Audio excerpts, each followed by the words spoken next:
한국을 유럽 한복판으로 옮겨온다면 유럽의 모든 국가들은 한국에 압도될 것이 뻔합니다. 여기 영국 최고의 명문 옥스포드 대학교의 세계적인 저명한 교수가 폭탄 발언을 해서 유럽 전체가 발칵 뒤집혔습니다. 그는 왜 이런 충격적인 결론에 도달하게 된 것일까요? 지금부터 그의 이야기를 자세히 들어보도록 하겠습니다. 이야기를 시작하기 전에 구독과 좋아요는 이미 눌러주셨죠? 감사합니다. 그럼 이야기를 시작합니다. 저는 영국 옥스포드 대학교에서 국제정치와 세계사를 연구하고 가르치는 마이클 스튜어트 교수입니다. 어릴 적부터 저는 유럽 중심의 세계관 속에서 자라왔습니다. 영국, 프랑스, 독일, 이탈리아. 우리는 늘 이런 나라들을 세계의 중심으로 배워왔습니다. 아시아에 대해서는 솔직히 말해 한쪽 구석에 있는 먼 나라들 정도로만 생각했습니다. 한국이라는 이름 역시 제게는 낯설고 멀게만 느껴졌던 것이 사실입니다. 그런 제가 처음으로 한국을 연구하기 시작했을 때 솔직히 큰 기대를 하지는 않았습니다. 세계 지도 위에서 한국은 너무나 작게 보였기 때문입니다. 이 작은 나라가 과연 어떤 특별함을 가질 수 있을까? 이것이 솔직한 첫인상이었습니다. 그러나 연구를 거듭하고 직접 한국을 방문하면서 저는 제 생각이 얼마나 얕고 무지했는지를 뼈저리게 깨달았습니다. 한국은 결코 작은 나라가 아니었습니다. 그 어떤 유럽 국가들과 비교해도 당당하고 오히려 많은 부분에서 그들을 압도하는 힘을 가진 나라였습니다.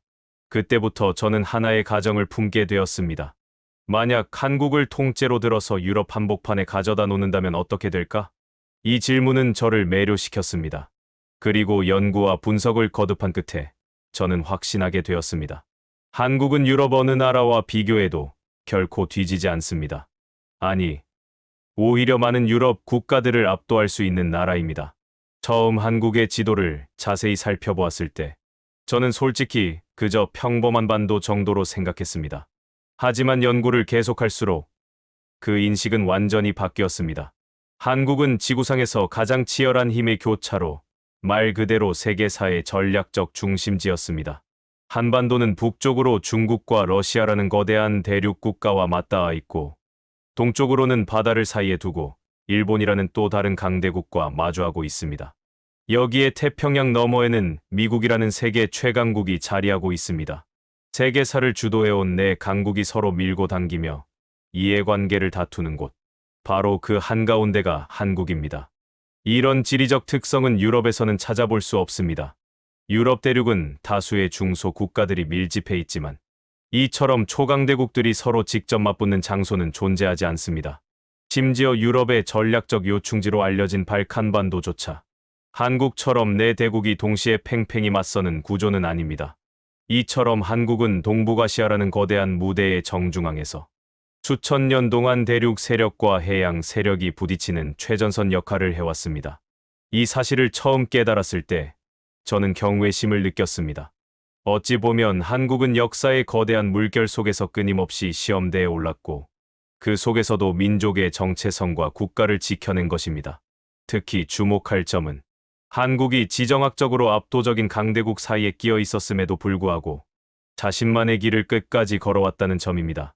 중국처럼 대륙을 장악한 것도 아니었고 일본처럼 해양제국을 꿈꾼 것도 아니었지만 한국은 사이에 머무르지 않고 독자적인 문명과 문화를 일구어냈습니다. 이것이야말로 한국의 진짜 힘이라고 저는 생각합니다. 강대국들 사이에서 끊임없이 긴장을 견디고 때로는 굴복하지 않고 때로는 지혜롭게 버텨내며 자기만의 정신과 문화를 지켜온 민족. 이것은 세계 어디에서도 쉽게 찾아볼 수 없는 놀라운 성취입니다. 역사를 살펴보면 한국은 단순히 운 좋게 살아남은 나라가 아닙니다. 수많은 위기 속에서 스스로를 지키기 위해 끊임없이 싸우고 고민했던 나라입니다. 이순신 장군이 왜 세계 해전사의 길이 남을 명장이 되었는지, 세종대왕이 왜 가장 위대한 지도자로 기억되는지, 모두 이 지리적 현실 속에서 끊임없이 생존하고 번영하려 했던 민족의 투쟁이었습니다. 한반도라는 이 좁은 땅, 그러나 그 안에 담긴 전략적 중요성은 지도만 보고는 절대 알 수 없는 깊은 이야기를 품고 있었습니다. 저는 그 사실을 깨달으면서 한국을 단지 아시아의 작은 나라라고 생각하는 것은 세계사의 본질을 오해하는 것이라는 확신을 갖게 되었습니다. 그리고 이런 생각을 자연스럽게 이어가다 보면 어느새 질문 하나가 떠오르게 됩니다.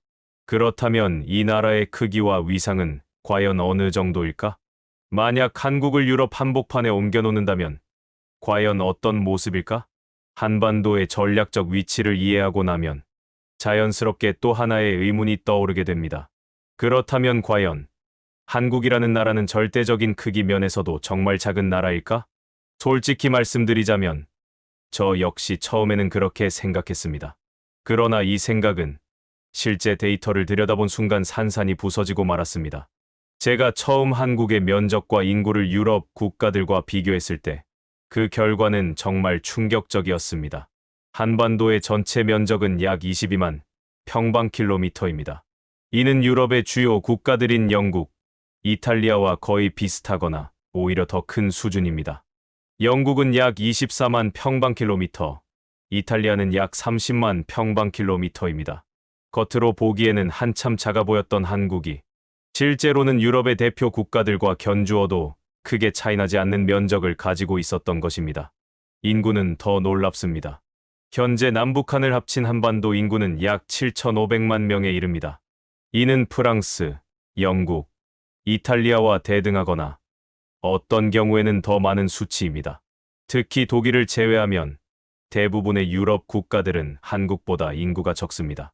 게다가 한국은 높은 교육 수준과 강력한 경제 역량을 가진 인구를 보유하고 있습니다. 이것은 단순히 수적으로 많은 것 이상의 의미를 가집니다. 많은 분들이 세계 지도에서 한국이 작아 보이는 이유를 잘 아시지요. 세계 지도는 대부분 메르카토르 도법을 사용합니다. 이 지도는 고위도 지역을 과장하고 저위도 지역을 축소시켜 나타냅니다. 그래서 유럽은 실제보다 커 보이고 아시아나 아프리카는 작게 보이는 착시를 일으킵니다. 한국 역시 이 지도 왜곡의 희생양이 된 셈입니다.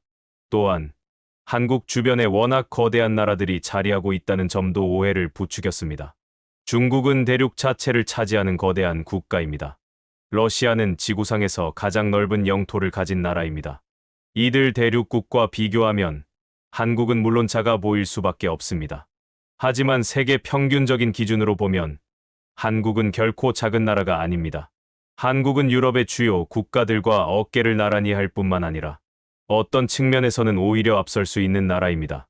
더구나 한국은 단지 땅과 인구만으로 평가할 수 없는 나라입니다.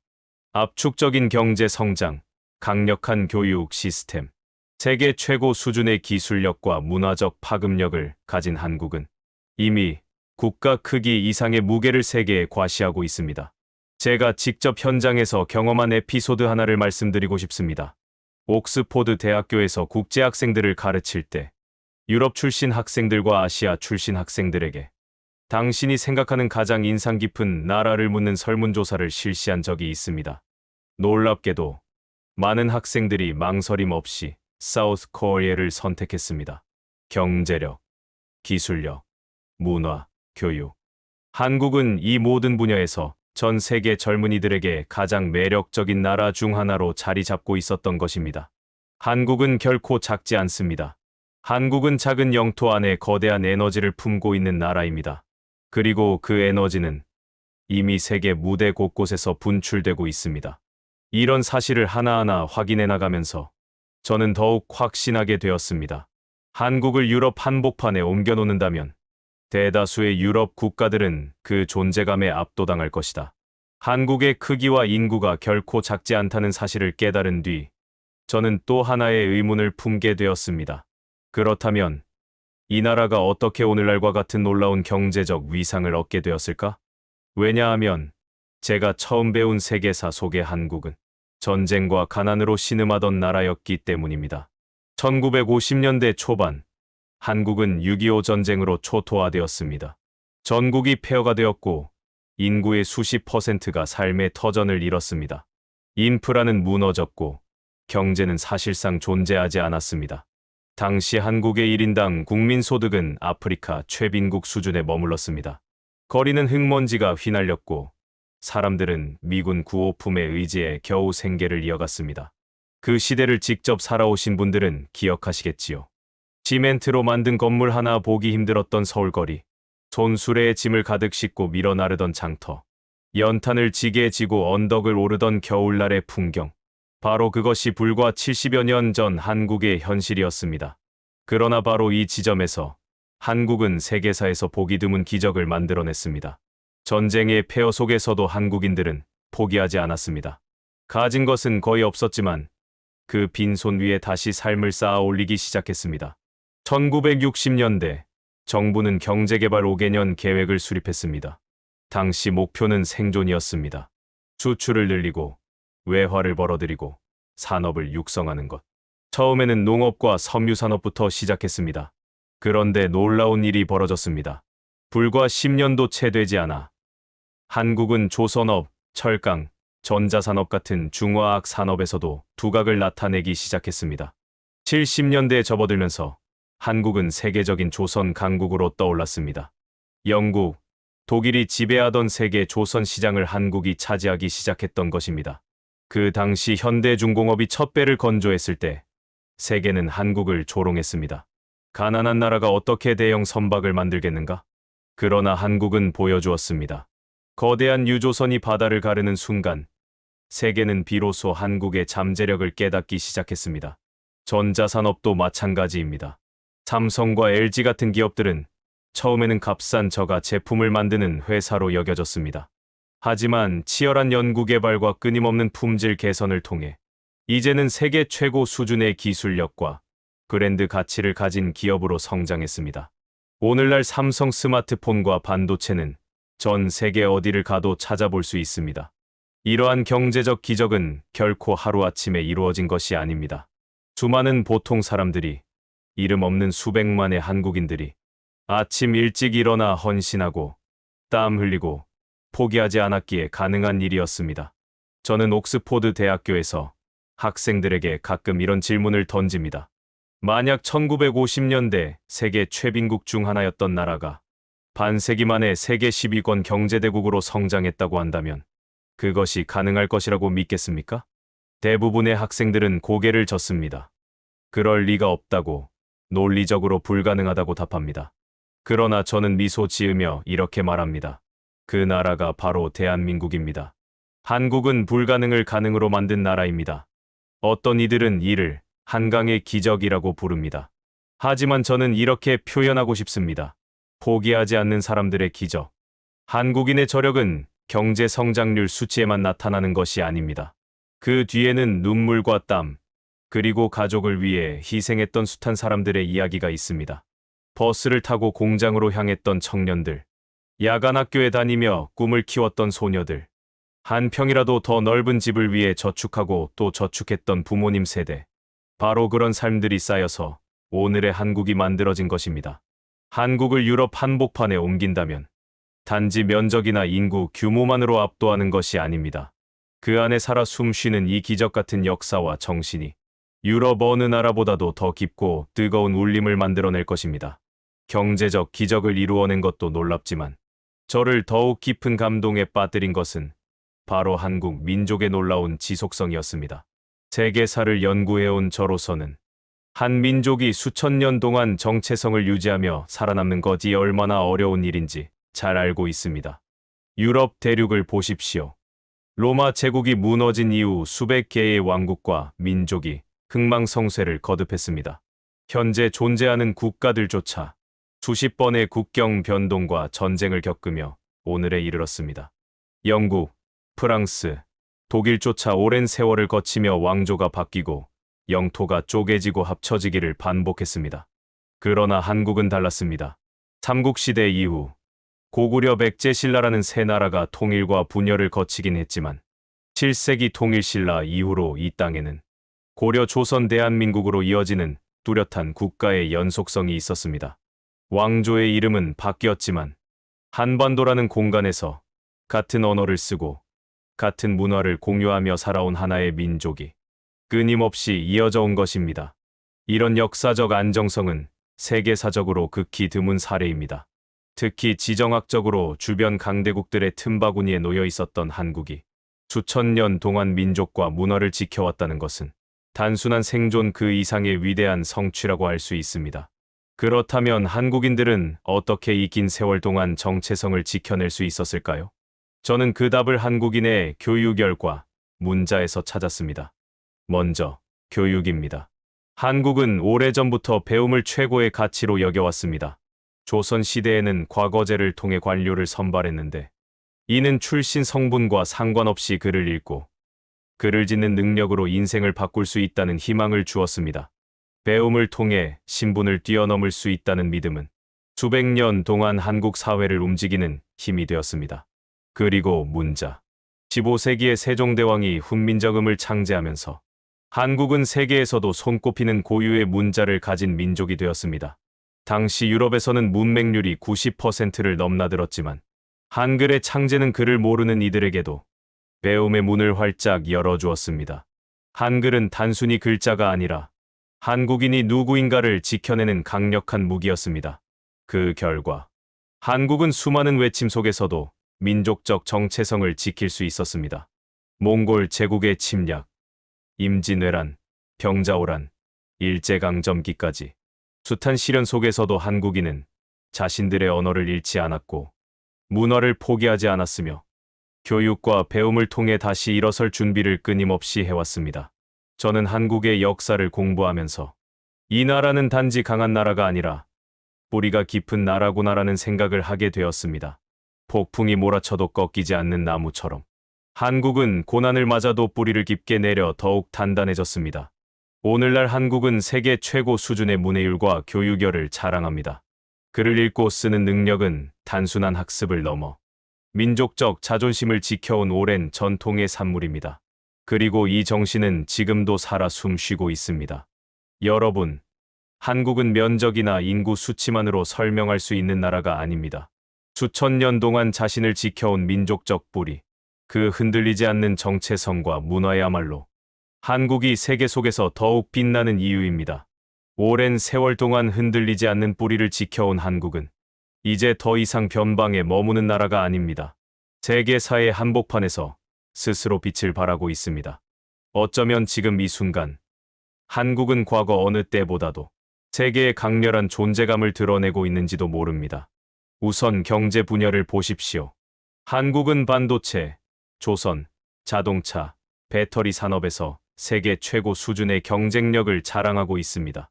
삼성전자는 세계 메모리 반도체 시장을 주도하고 있으며 SK하이닉스, LG에너지솔루션 같은 기업들은 글로벌 기술 패권 싸움의 최전선에 서 있습니다. 조선업 분야에서도 한국은 세계 수주량 1위를 차지하며 최첨단 선박 제작 기술을 선도하고 있습니다. 과거 영국과 독일이 자랑하던 조선 강국의 자리를 지금은 한국이 당당히 지키고 있는 것입니다. 자동차 산업 또한 마찬가지입니다.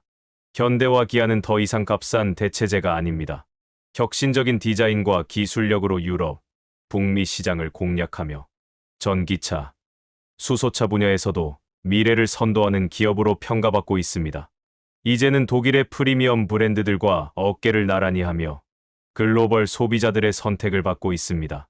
뿐만 아니라 한국은 기술 산업을 넘어 문화 영역에서도 세계를 이끌고 있습니다. K-팝, K-드라마, 한국 영화는 전 세계를 매료시키고 있습니다. 방탄소년단 BTS이 미국 빌보드 차트를 석권하고 영화 기생충이 아카데미 작품상을 수상했으며 오징어 게임이 세계적인 신드롬을 일으켰던 것을 우리는 모두 기억하고 있습니다. 여기서 주목해야 할 것은 한국 문화의 세계적 성공이 단순한 유행이나 우연이 아니라는 점입니다. 수십 년간 쌓아온 창의성과 끊임없는 노력, 그리고 세계를 향한 열린 태도가 만든 결과입니다. 과거 우리는 유럽과 미국을 바라보며 선진 문화를 동경했습니다. 그러나 이제는 세계의 수많은 사람들이 한국을 배우고 한국을 동경하고 있습니다. 프랑스 파리의 한복판에서, 런던의 거리에서 한글로 된 간판과 한국 음식을 찾는 외국인들의 모습을 쉽게 볼 수 있습니다. 과학기술, 문화, 스포츠 등 다양한 분야에서 한국은 더 이상 따라가는 나라가 아닙니다. 이제는 새로운 흐름을 만들고 세계의 기준을 바꾸어가는 리더가 되어가고 있습니다. 스포츠 분야를 봐도 그렇습니다. 1988년 서울올림픽, 2002년 월드컵을 계기로 한국은 세계 스포츠 무대에서도 당당히 중심에 섰습니다. 특히 평창 동계올림픽을 성공적으로 개최하며 겨울 스포츠 강국이라는 새로운 이미지를 심어주기도 했습니다. 또한 국제기구에서의 한국의 존재감도 무시할 수 없습니다. 반기문 전 유엔 사무총장, 세계무역기구와 국제기구 곳곳에서 활약하는 한국인 전문가들. 한국은 이제 국제사회에서도 신뢰받는 리더 국가로 인정받고 있습니다. 여기서 중요한 것은 이 모든 성취가 불과 두세 세대 만에 이루어졌다는 사실입니다. 전쟁의 폐허에서 외세의 지배에서 그토록 짧은 시간 안에 이렇게 세계를 선도하는 나라로 성장한 예는 세계사 전체를 통틀어 봐도 매우 드문 일입니다. 이제는 질문을 바꿀 때입니다. 우리가 얼마나 빨리 따라잡을 수 있을까가 아니라 우리가 어떻게 세계를 이끌어갈 것인가를 고민해야 할 때입니다. 저는 한국을 바라보며 늘 이런 생각을 하게 됩니다. 이 나라는 이제 단순히 살아남은 나라가 아니라 세계의 흐름을 바꿀 힘을 가진 나라다. 만약 한국을 유럽 한복판에 가져다 놓는다면 어떻게 될까? 답은 분명합니다. 한국은 단지 존재감을 드러내는 수준이 아닐 것입니다. 한국은 유럽의 어느 나라보다도 강한 에너지로 경제, 기술, 문화, 교육, 그리고 국민의 저력까지 모든 면에서 압도적인 존재감을 드러낼 것입니다.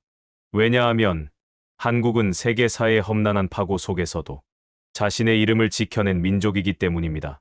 가난과 전쟁, 수많은 외세의 침략을 이겨내고 결국 스스로 일어선 나라가 바로 대한민국입니다. 한국은 단지 산업화에 성공한 나라가 아닙니다. 한국은 세계가 인정하는 문화 강국이며 글로벌 기술 경쟁을 주도하는 혁신국가이며 세계 젊은이들이 동경하는 꿈의 나라가 되었습니다. 이 모든 것은 자연스럽게 주어진 것이 아닙니다. 수십 년, 수백 년을 이어온 끝없는 노력과 희생, 그리고 무너지지 않는 정신이 만들어낸 결과입니다. 그리고 무엇보다 중요한 것은 지금 이 순간에도 한국은 멈추지 않고 있다는 사실입니다. 더 높은 곳을 향해, 더 넓은 세상을 향해 끊임없이 도전하고 있습니다. 여러분, 저는 오늘 한국을 이야기하며 한 가지를 확신하게 되었습니다. 한국은 작은 나라가 아닙니다. 한국은 그 크기나 위치로 평가될 수 없는 나라입니다. 그 정신, 그 역사, 그 성취는 유럽의 모든 나라를 압도할 수 있는 힘을 가지고 있습니다. 이제 우리는 스스로를 작다고 여겨서는 안 됩니다. 한국은 세계를 바꾸는 나라입니다. 그리고 이 위대한 여정은 바로 여러분과 같은 세대가 이뤄낸 기적 위에 세워져 있습니다. 여러분의 땀, 여러분의 인내, 여러분의 포기가 없었던 덕분에 오늘의 한국이 있습니다. 이제는 그 자부심을 당당히 품고 다음 세대에게 더 큰 꿈과 희망을 물려줄 시간입니다. 한국은 세계를 이끌 준비가 되어 있습니다. 그리고 그 중심에는 변함없이 강인한 한국인이 서 있습니다. 감사합니다. 오늘 이야기를 통해 우리가 얼마나 위대한 길을 걸어왔는지, 그리고 지금 이 순간에도 얼마나 놀라운 나라를 만들어가고 있는지를 다시 한번 느끼셨기를 바랍니다. 대한민국은 결코 작은 나라가 아닙니다. 세계 어디에 놓아도 당당히 빛나는 나라입니다. 여러분과 함께 이 자부심을 나눌 수 있어 정말 감사했습니다.